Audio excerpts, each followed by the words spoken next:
business and trade now we're going to be a part of. But good afternoon, everyone. Fergus, Harradence, Deputy Director for Infrastructure and Construction. Essentially, what my job involves is two things. So, as you would guess, one strand of it is classic things that BEIS and its four and a DTI used to do around the productivity and performance of the construction industry.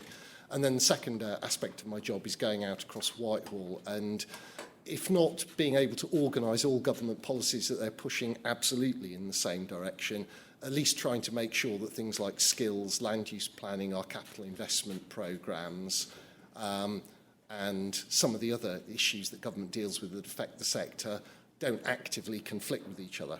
And what I wanted to do today was just give you a quick run-through of where the government is in terms of thinking about the construction industry and the likely direction of a policy going forwards, insofar as that is predictable at this point in time, where there's obviously a huge level of uncertainty. So in terms of what the starting point is, the construction industry, after a big dip caused by the pandemic in March to April 2020, resumed what had been a fairly long and steady period of growth. It only took the industry about 11 months to recover the lost output from caused by the COVID-19 pandemic, which was a pretty heroic effort, even though you take account of the fact that the industry was not like other sectors and forced to stop work.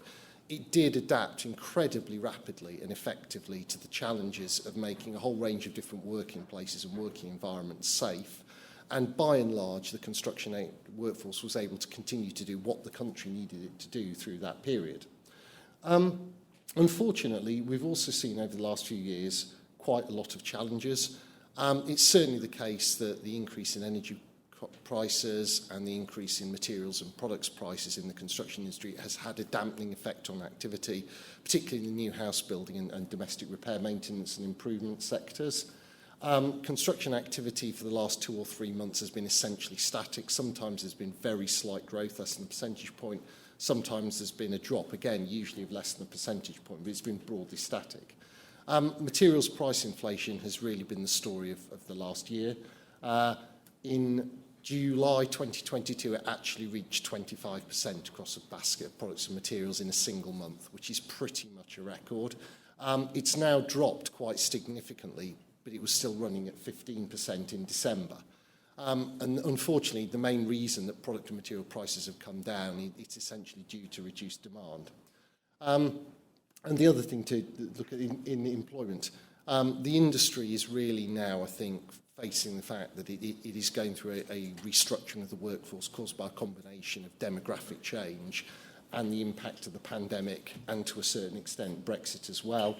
There are still around 45,000 construction vacancies in the industry, even with activity plateauing out. And the historic average for monthly vacancies is 23,000, which is quite a high number. It just reflects the fact that the construction industry in total accounts for about 9% of the economy. Looking at the wider macroeconomic environment, it is the most challenging that it's been certainly since the global financial crisis in 2007-2008. You could probably go even further back in time to find a similarly challenging period. We're predicting that construction is going to contract this year, or experience R, by 1.7 to 2%, although that isn't necessarily going to reduce the overall level of activity that much, because it's been running at over £400 billion a year for most of the last 3 or 4 years. The CPA, however, predict it will fall by 4.75%. I mean, again, from a historic high, but that would have a much bigger impact. But I think the real story here is where the impact will fall, because I don't think it's going to be uniform across the industry. I think what we're probably going to see is an intensification of some of the trends of the last year or so, where a lot of the impact will be on the domestic RMI sectors. It will be new build, commercial construction. It will certainly be new house building, where we're already really starting to see the signs of the number of new housing starts dropping dramatically.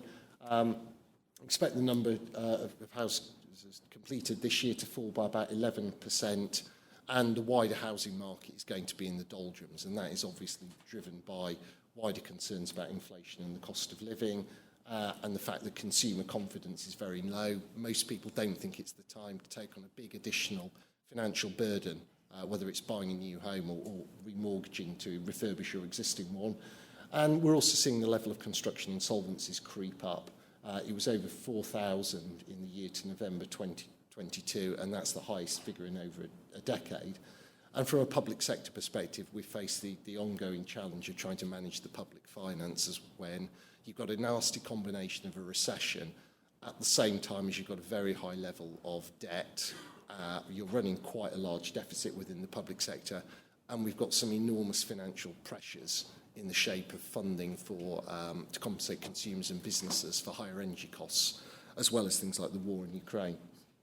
So over the next couple of years, I think the government's going to face an awful lot of challenges. Energy and the cost of living are going to remain the story for 2023 and throughout the winter of 2023-2024. There has been a package of support announced. Obviously, this is going to become less generous from the 1st of April this year. Whether it's increased again next winter, I suspect that will depend very, very much on the economic circumstances that we face then and any supply constraints or problems that the country faces. So that is going to place a premium on policy measures to ensure energy security and also probably to drive down demand for energy and encourage energy efficiency. There are an awful lot of variables beyond the government's control, and the events of today, I think, really prove that point. You would not normally undertake a major restructuring of government and a cabinet reshuffle in February in the middle of a parliamentary term. They usually happen in the summer. Government's hand has been forced by political circumstances. Other events, including things like Russia-Ukraine and potentially the ongoing negotiations with the EU over things like the Northern Ireland Protocol, might have a similar effect and drive very short-term decision-making. Although government at this point does remain committed to keeping its planned investment, the around £600 billion worth of projects in the national infrastructure and construction pipeline, although we are under a lot of pressure to deliver that in a world where there is no new cash to inject and we are seeing inflation having a really big impact on project budgets. So there's quite likely to be some reprofiling and adjustments of that expenditure and some projects moving to the right.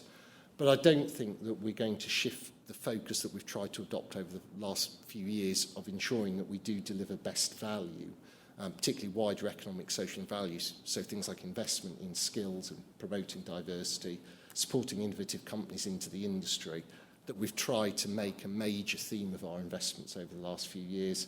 And we're certainly going to be continuing to focus on carbon reduction within the construction supply chain, not least because that is intrinsically linked to the challenges around energy supply and things like managing down demand through retrofitting homes and more efficient heating systems or appliances used within the home.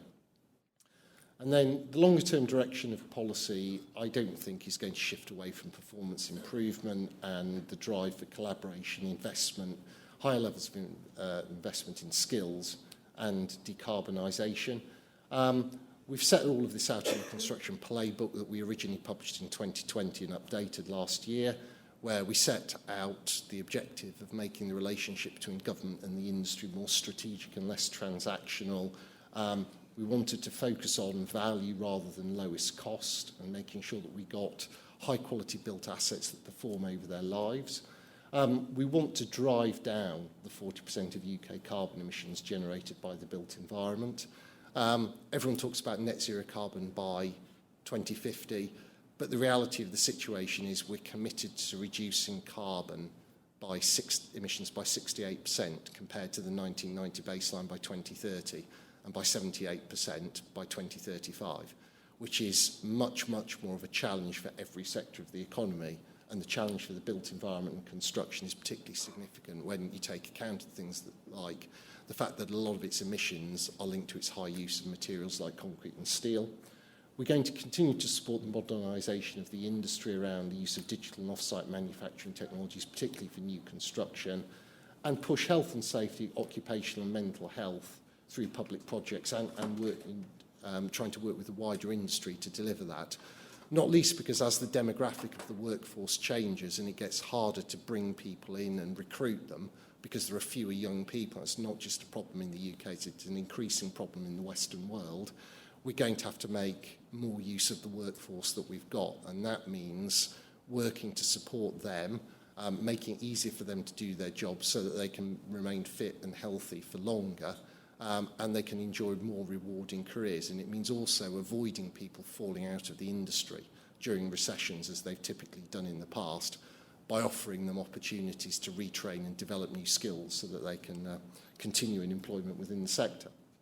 And this is just a quick slide that sets out the vision for where we want to get to in terms of delivering government projects and moving away from your traditional hierarchical construction supply chain, the delivery model based on that, with bespoke assets, the separation of design from construction, all sorts of problems in managing a long and complex supply chain, and where supply chains principally supply labour, to one where we use digital designs, where we have much more standardised component parts that we use in the construction of buildings. We've already done this with one school, the Lawrence Calvert Academy in Leeds.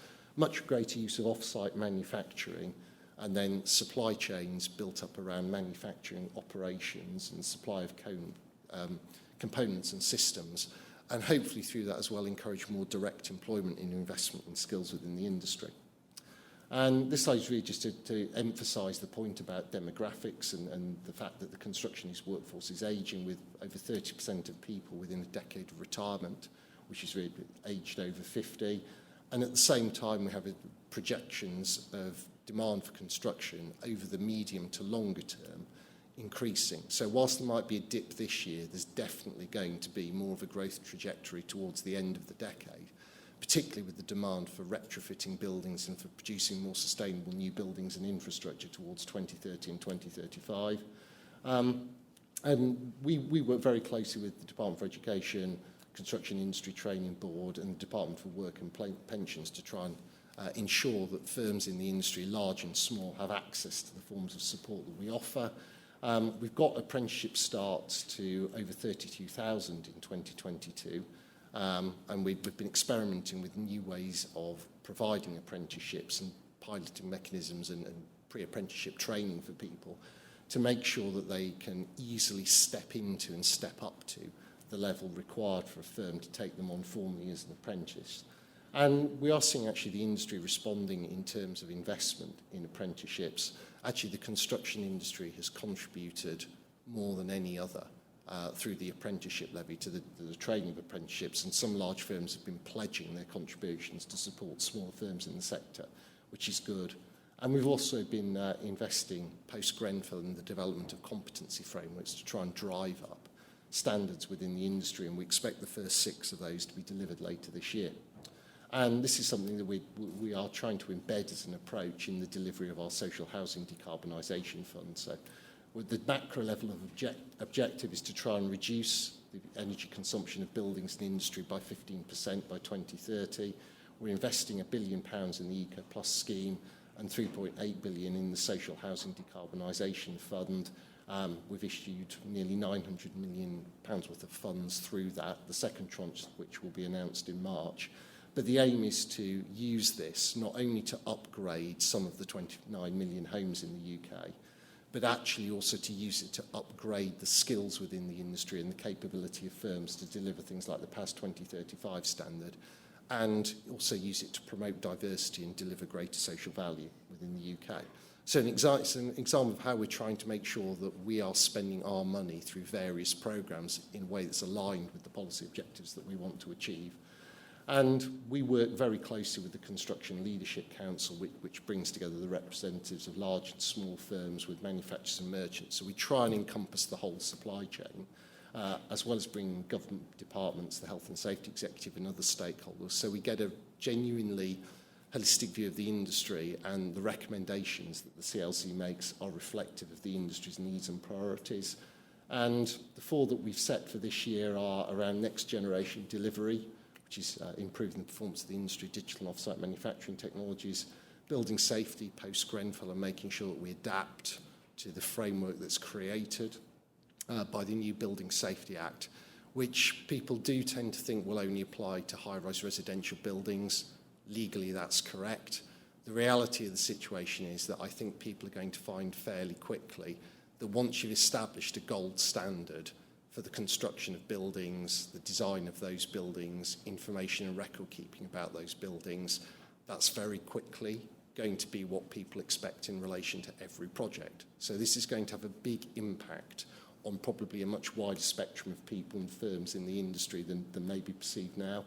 People and skills I've already talked about, and then net zero and biodiversity. Everyone talks about net zero, but as a result of the Environment Act 2021, the industry is under a similar requirement to deliver biodiversity net gain.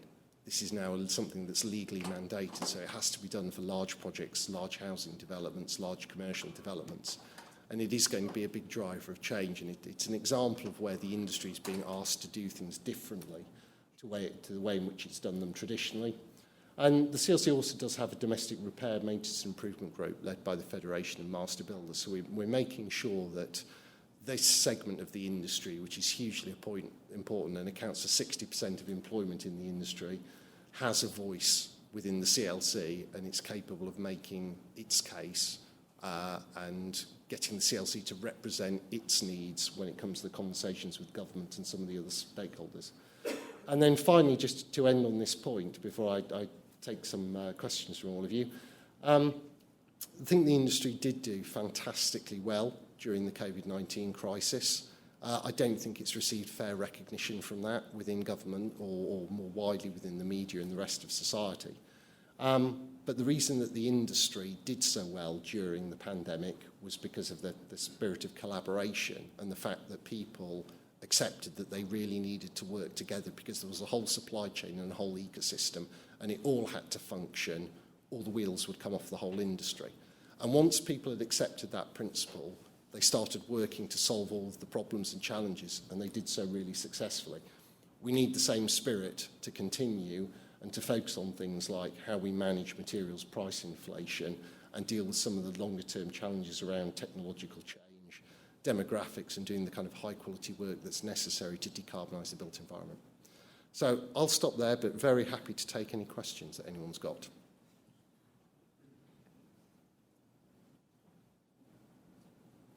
Sorry. No. Sorry.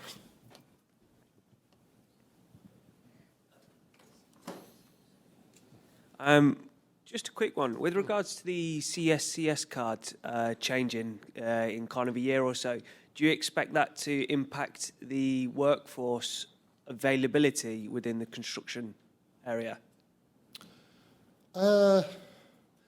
Yes, but it's hard to make a judgment as to quite how much of an impact it will have. Mm-hmm. So certainly you've got a situation where at the moment we've got a percentage of workers within the industry who don't qualify for CSCS cards. They've got grandfathering rights of one sort or another. A lot of them, I think, would like those grandfathering rights extended. They're not going to be after the end of 2024. That decision's pretty much been taken by the industry now. But what we are trying to do is put in place quite a lot of support to ensure that those people can qualify for the cards that they need in order to be able to continue working. I'm hoping that quite a lot of them will do that. They'll want to continue working. But equally, you have to accept that there are going to be some people who, because of their age or for other reasons, probably decide that the point at which their CSCS card is withdrawn and they can't get it replaced, they step outside of the industry. But hopefully the number won't be that great.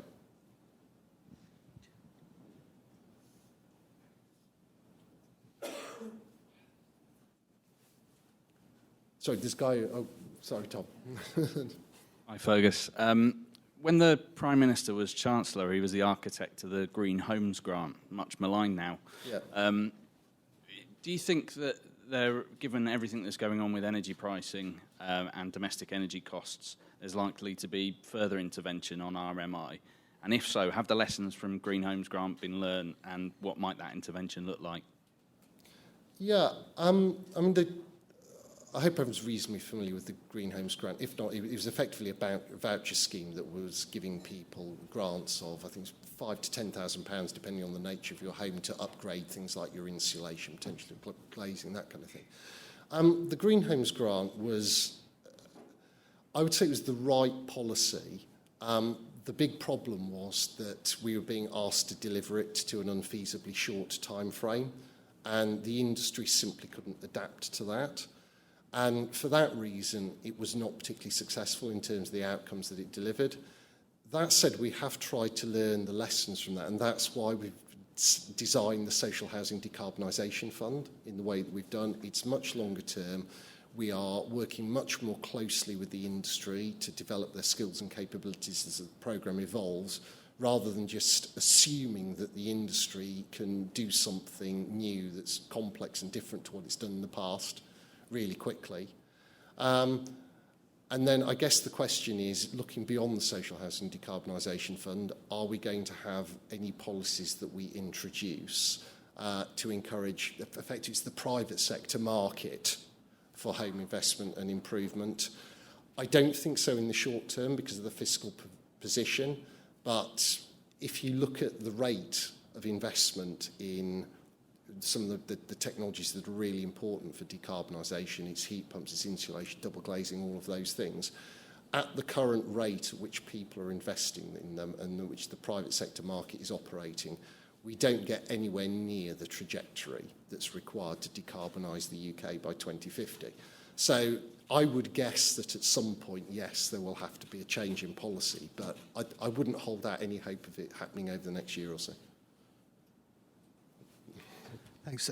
You said on one of your slides there was £3 million pledged, by, and that's levy money, I'm assuming.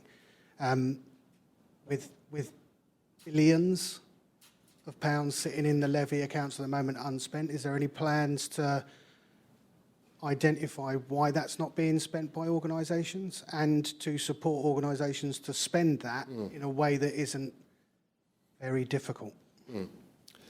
Yeah, there is. It's something that we actively work on. I mean, the challenge that we've had with firms, particularly in the construction sector, is that a lot of the large contractors, obviously the larger firms that pay the most, because of the relatively low levels of direct employment within the industry, they only invest a certain proportion in their own workforce. And also, when they do invest that money in their own workforce, it's not necessarily in the engineering or construction occupations, the kind of skills that the industry needs to actually deliver things. It can be for people undertaking apprenticeships that are more orientated towards things like financial management, so they go into the corporate functions within those firms. It's something that we are trying to work with them to address. This is why we started promoting the ability to transfer levy to either nominated firms, which can be in their direct supply chain, or they can effectively just say, I want this money to be used to fund construction apprenticeships, but without any ties.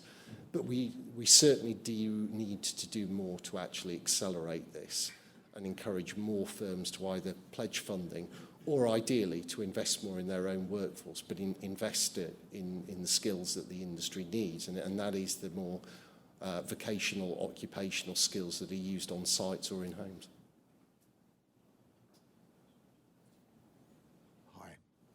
Sorry, no. I'm delighted that you're looking to, and you're acknowledging you need to work closer with our industry. There's a prime example of people in this room, Yvonne, who runs the water label. It's about usage of water. The industry are trying to regulate and put proper procedures and do it sensibly, rather than a hammer of the government putting mandatory in. Is that now, from what you're saying, you're more likely to work with us in this room? Yeah, we try and work with the industry as closely as possible. I mean, if we can work with the industry collaboratively to improve standards, and we can find a way of working with the industry that delivers better outcomes for us as a client, but also upgrades the capability of the industry and helps the industry to deliver better work, that would always be our preferred route of operating. I mean, that's effectively what we've said in the construction playbook. It's established policy now. The challenge is actually doing it in practice, particularly in the current economic circumstances when you've got huge pressures on government, huge financial pressures on government, and all similar financial pressures bearing down the industry as well. You have the skill sets in the room to do that.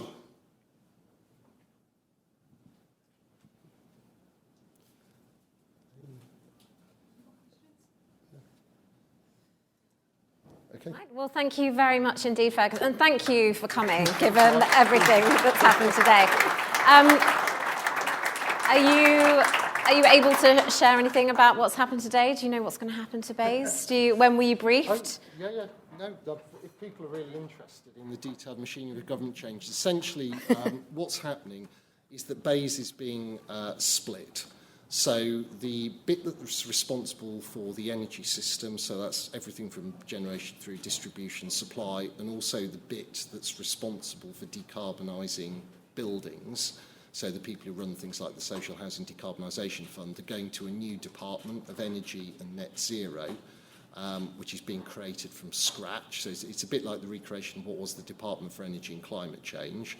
Then the rest of BEIS is merging with the Department for International Trade to create the Department for Business and Trade.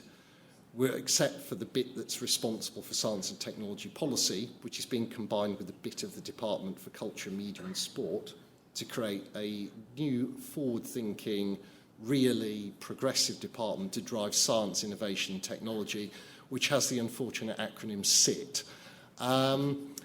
Then there is also going to remain the rest of DCMS, but that's going to be much more focused on things like the museums, the cultural side, support for the arts, support for sport. So that's how the new landscape of government is going to look after the changes are implemented. Do you have a new job? My job stays exactly the same. Okay, you heard it here first, everyone. All right, well, thank you very much for your time today, Fergus. Thanks. Thank you.